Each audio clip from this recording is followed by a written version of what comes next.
Программа «Пациент в эфире». Здравствуйте. Сегодня мы расскажем о военном госпитале, расположенном в поселке Агудзера Гуль-Рыпчского района. Хирурги Центрального военного госпиталя Министерства обороны Абхазии первыми в республике освоили операции с помощью эндоскопической стойки и стали новаторами в области пластических операций. Специалисты госпиталя сегодня вторые в стране по обращаемости пациентов. При этом все послевоенные годы само многопрофильное медучреждение пребывало в плачевном состоянии и требовало не только дооснащения, но и элементарного ремонта помещений. Но в последние несколько лет ситуация меняется кардинально, и все это благодаря нынешнему начальнику госпиталя. Как от организаторских способностей руководителей зависит успех всего коллектива. Смотрим. Единственное военно-медицинское учреждение Абхазии было основано 20 октября 1995 года на базе существовавшей с 1967 года медсанчасти СФТИ. Центральный военный госпиталь Минобороны оказывает специализированную экстренную и плановую медицинскую помощь военнослужащим и членам их семей, сотрудникам МВД, СКБ, МЧС, гражданскому населению, как взрослому, так и детскому, проводит военно-врачебную экспертизу. Кроме того, в госпитале всегда принимают и лечат военнослужащих пограничной службы ФСБ России, 7-й военной базы и членов их семей. Источник финансирования, да, Министерство обороны. Что понимается под этим финансированием? То есть обеспечивается медикаментами. Все военнослужащие, члены их семей медикаментозно обслуживаются полностью. Только и всего, да. Не предусмотрено финансирование какие-то ремонтные работы, на что-то еще, к сожалению, да. Это все не предусмотрено. Медицина везде бесплатная. Да. Ровно так же, как и у нас, да, и в других лечебных учреждениях. Просто плюс ко всему еще военнослужащие у нас получают медикаменты за счет Министерства обороны. На территории госпиталя размещается центральная районная больница Гуль-Рыпчского района, которая арендует койко-место в стационаре и оказывает медицинскую помощь населению численностью около 20 тысяч человек. В структуру ЦРБ также входит Ажарская сельская больница, расположенная в Кадорском ущелье, Дранская сельская амбулатория, а также 6 ФАПов в селах Гуль-Рыпчского района. В плане зарплаты, да, военные врачи сегодня получают, можно сказать, 2 раза меньше, чем гражданские врачи. К сожалению, да, но это так. Врач получает 13 тысяч. Военный врач получает 13 тысяч сегодня. Ровно столько, сколько получает гражданская санитарка в других больницах. Да, казалось бы, где справедливость, но факт остается фактом. В штате госпиталя 232 человека, 56 из которых врачи. Именно они составляют профессиональный и научный потенциал медучреждения. В большинстве своем это молодые ребята, окончившие лучшие российские профильные вузы: военно-медицинскую академию имени Кирова в Санкт-Петербурге, мединституты в Москве и Краснодаре. И сегодня многие представители госпиталя, будущие лор-врачи, пластические хирурги, неврологи, нейрохирурги продолжают обучение в России и в скором времени должны вернуться в Абхазию. Возвращаются все у нас кузница кадров, военно-медицинская академия, куда Минобороны отправляет наших граждан на обучение, и по истечению срока они возвращаются на родину. То есть и мы направляем после 6 лет в ординатуры, мы отправляем по тем специальностям, куда нужно нам. Разумеется, мы их желания где-то учитываем, но доминирует наша кадровая проблема. Да, вернулись многие, и на многих рассчитываем. Рассчитываем уже с 1 сентября, но опять-таки, чтобы их привести, нам нужно создать им какие-то условия комфортные для труда, чем мы занимаемся. Здание военного госпиталя сильно пострадало во время войны. Часть его корпуса сгорела, часть до сих пор находится в аварийном состоянии. Именно в таких условиях многие годы приходилось трудиться молодым и талантливым специалистам, качество работы которых ничуть не страдало от окружающей обстановки. Тем не менее, главному военному медучреждению страны отчаянно нужна была помощь. Об этом много раз говорил прежний главврач Зураб Ачба. Вот, я очень уважаю старшее поколение, но молодые, они более креативные, они более мобильные, что ли. С кадрами у нас вообще проблем нет никогда, ибо каждый год мы посылаем на учебу в военно-медицинскую академию Санкт-Петербурга 4, а иной раз даже и 6 курсантов. У нас каждый год военно-медицинская академия выпускает от 4 до 5 врачей по нашей просьбе по разной специальности.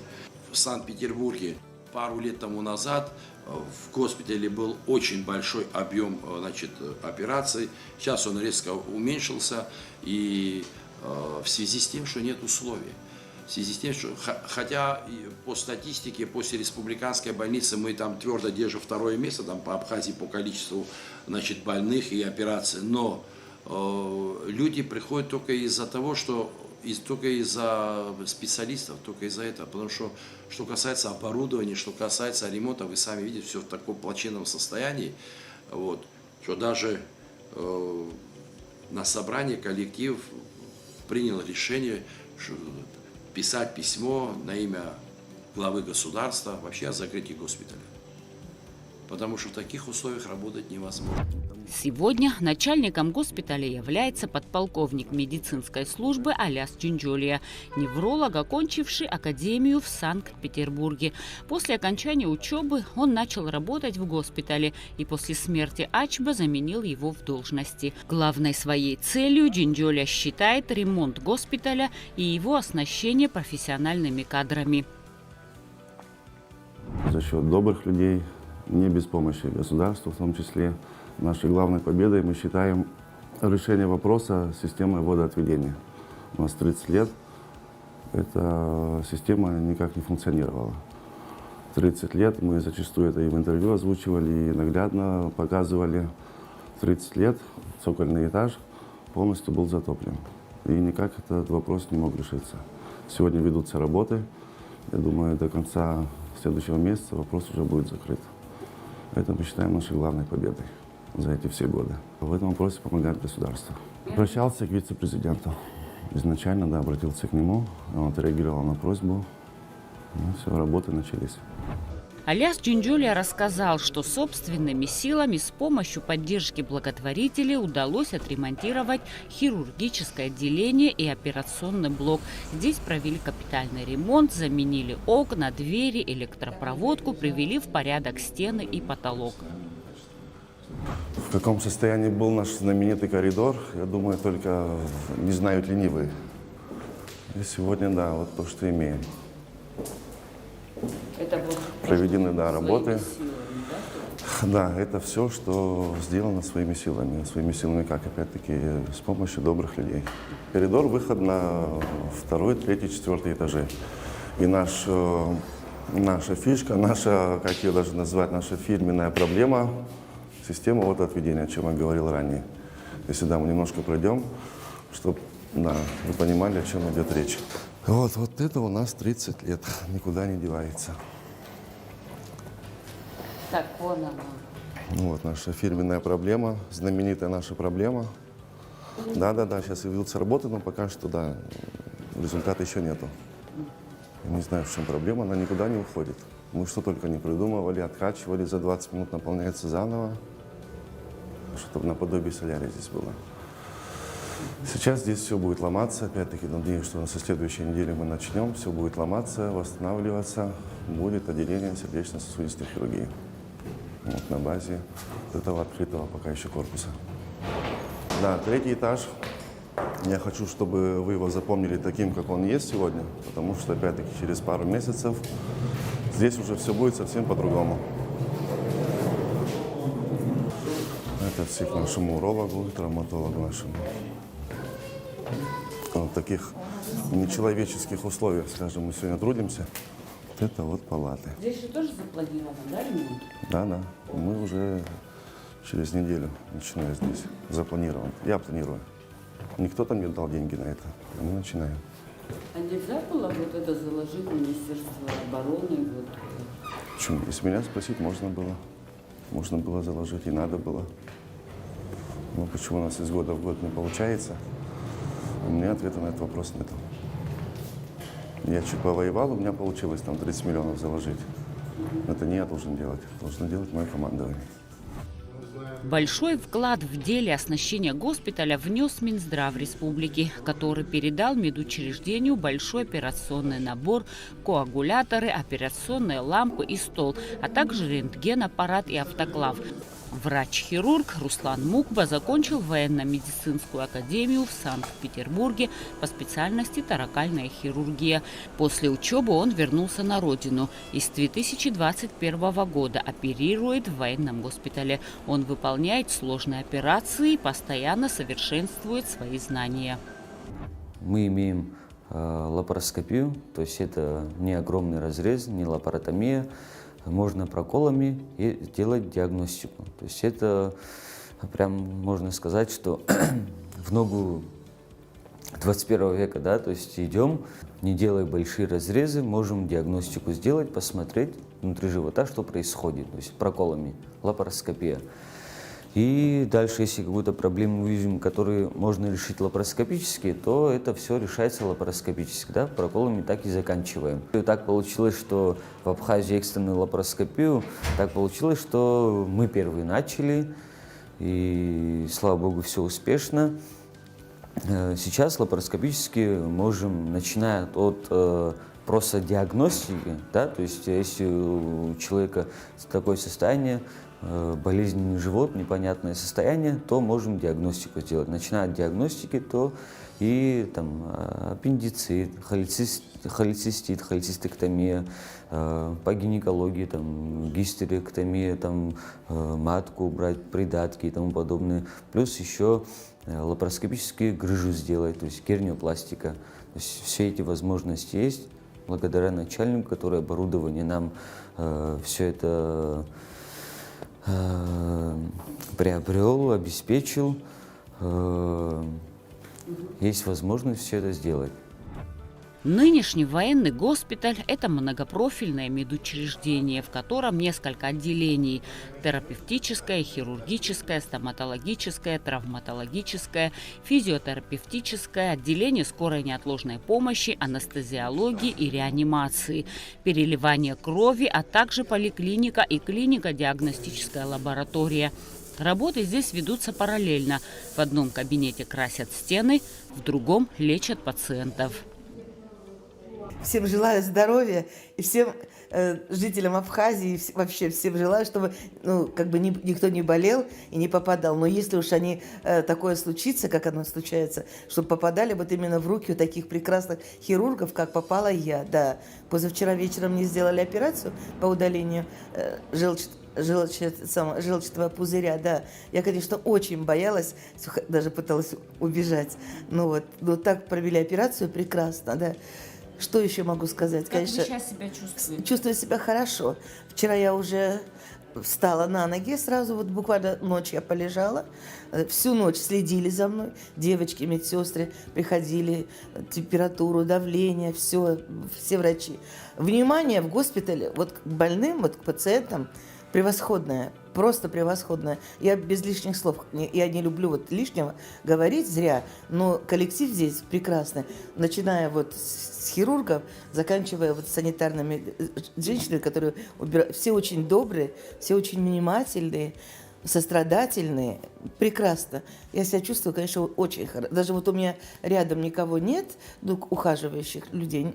Не так получилось, что дочь в России, другая дочь, у нее 3 детей, мальчик сейчас просто температурит там в Гудаутах, да. Но несмотря на это, я не осталась здесь без внимания. Всем хочу пожелать здоровья и удачи, и успехов, и чтобы побольше было у нас таких медработников, да. Коллектив просто замечательный. Sıra smeitsest, diesen Betzest, وقصة وانا جونا خام أتبقى داري جسشي والناس بنيتر كوكس بخانة جيك نخا وبس ايش كنت سلسكو بخيت عبري صراحة ركبز شو بحيث حزوم ما الكاميرا برا سبوت حيث حزوم يشفل يسحوت يسبنزر در برا سبجير حوت أنكش لعد زما حرس وبس ربس شعرة وبس أبسينت يتكلره وخاو خدرشتون سرا فراتش خلاتس شو دزبر سيت شو أخو أرتس أسي نسبة سخاب جس خشت وبس أميديش شو أبرا حاجة جاوز زجرلا يشتخو يحا وبريجي ياتش نسحوت بسشلا يختشجوا أبريجي داري سخاب auch schon das ist so das جو يتسعد افرش جو سيت شوت اقول سيت شوت اخا عبرت النسبه كم زي قصه سمشي سكاك وجيت كم زي سكم وبس يرى اوبراسيون شحنان زي درس خانه مني ردكل شلا هي كم زي تشوف سموت يجوب زي بزينو بس اربرت شبرا ومار ملانيا سايق شوف مكب روسلان قال شكون زي جركت سكاب ده خمس قصه غزر رزق ستون измен за размену кагирему бегел. А харызеге ажду баразду хашто и шис вазеп шанник ладзес шадрып и рубарто пас зухё разигу бот. Ай медиаш сферома дара на хирург врач сферома рызеге дара аби гузхарас натицра чим зраги урт куги илскаут измо из чим зразмо агубзирас конферита таха абас аруйк шара хо абгам бзиризмо ирусня يخطي يشريتور يرجيلوس نمني ينسق психология رمحوي يروسن دخشتور وبيت هو بحرس فزكي. Поступил с аппендицитом, вот, отнеслись очень хорошо. Операцию провели сразу же, как выяснили. Вот. Заботиться здесь очень хорошо тоже. В принципе, с питанием тоже все отлично. Сейчас как вы себя чувствуете? Сейчас отлично чувствую, вот, потому что забота здесь есть. Уже второй раз здесь лечусь, первый раз вырезал, оперировался на пупочную и паховую грыжу. И сейчас вот на левостороннюю паховую грыжу. Все здесь очень нравится, очень заботливые медсестры. И вообще весь коллектив здесь очень нравится. Опытные хирурги. Поэтому как бы мне нравится здесь и советую как бы здесь лечиться. По словам Аляса Джинджоли, ведущие специалисты госпиталя – это хирурги. У нас нет сомнений, что наши хирурги во многих направлениях лучшие в республике, говорит он.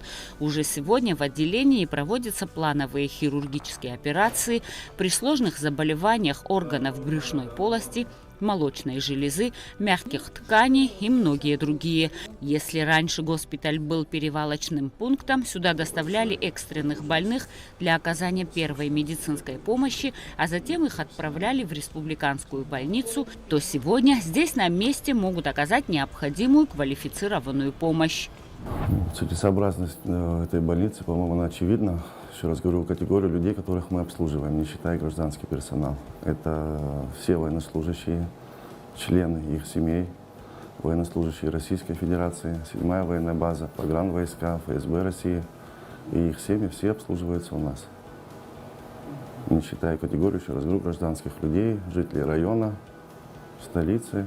За 2023 год операционная нагрузка у нас составила во всех отделениях хирургического профиля порядка 320, что такое сейчас, чтобы не соврать. Вот 300 операций было проведено. Для нас это успех, это по истечению 2023 года, потому что в сравнении с предыдущими годами такой нагрузки у нас не было операционной. И мы с каждым годом, даже я скажу, изо дня в день мы совершенствуемся. У нас нет дня, чтобы какая-то операция у нас не проводилась. И, разумеется, мы на этом останавливаться не собираемся. Идем дальше уверенными шагами, как нам кажется. Мы делаем все правильно. Мы приносим пользу обществу. И будем дальше работать и над собой в том числе. Территория госпиталя не маленькая. Она охватывает несколько гектаров. Руководство лечебного учреждения поставило перед собой амбициозную задачу – восстановить весь корпус и благоустроить территорию. Эти задачи будут решаться поэтапно. Ландшафтных дизайнеров, И что они сказали, как они? Что мы это все переделаем. У нас будет бассейн с подсветкой, у нас будут лавочки, фонари. Пациент будет выходить на балкон и будет поправляться уже на балконе, без вмешательства медикаментозного. Бассейн будет там же располагаться, где и сейчас, просто он немножко, скажем так, модернизируется. Бассейн, дорожки, освещение, лавочки. То есть мы хотим, да, довести это все до того, чтобы пациент просто, выходя с палаты на балкон, уже поправлялся. От вида, от воздуха, от пения птиц, чтобы уже ему стало легче. Мы к этому стремимся, и мы в любом случае достигнем этих результатов. Мы идем к своей цели поставленной, и нас никто не остановит, вообще шансов нет. При помощи фонда инвалидов Отечественной войны народа Абхазии для военного госпиталя было приобретено современное оборудование, медицинские инструменты и расходные материалы на общую сумму 8 миллионов рублей. Тем не менее, для более эффективной помощи пациентам госпиталь нуждается в модернизации всего диагностического медоборудования до укомплектования необходимыми медпрепаратами. Здесь работают молодые перспективные специалисты, преданные профессии, они уверены в себе и знают, что у них все получится. Те, кто регулярно лечится, здесь замечают изменения и с удовольствием отмечают, что госпиталь преображается. В общей сложности на ремонтные работы использовано около 70 миллионов рублей. Необходимо еще 100 миллионов. Хочется, пользуясь случаем, обратиться к людям, которые сегодня способны решить наш вопрос в плане ремонтных работ. Мы уже всем все доказали, что мы умеем работать, мы хотим работать и работать будем дальше, несмотря на то, в каких условиях мы трудимся. Даже не просьба, это уже мольба всего нашего дружного, большого, сплоченного, боеспособного коллектива, мольба обратить на нас внимание. То, о чем так мечтал наш ныне покойный начальник Ачма Зураб Мехович, мы в любом случае доведем это до логического конца. Конечно, ремонт медучреждения – это в первую очередь задача государства. В данном случае Министерство обороны должно быть заинтересовано больше всех, ведь это его подведомственное учреждение. Многое зависит и от руководителя госпиталя. Хочется пожелать удачи Алясу Джинджоле и всему коллективу в нелегком деле, ведь им приходится буквально с миру по нитке собирать деньги на ремонт и оснащение учреждения. И если среди телезрителей найдутся желающие оказать помощь, они будут рады. Ведь все мы знаем, что каждая спасенная жизнь бесценна и стоит любых усилий. Берегите себя, а я прощаюсь с вами. До новых встреч!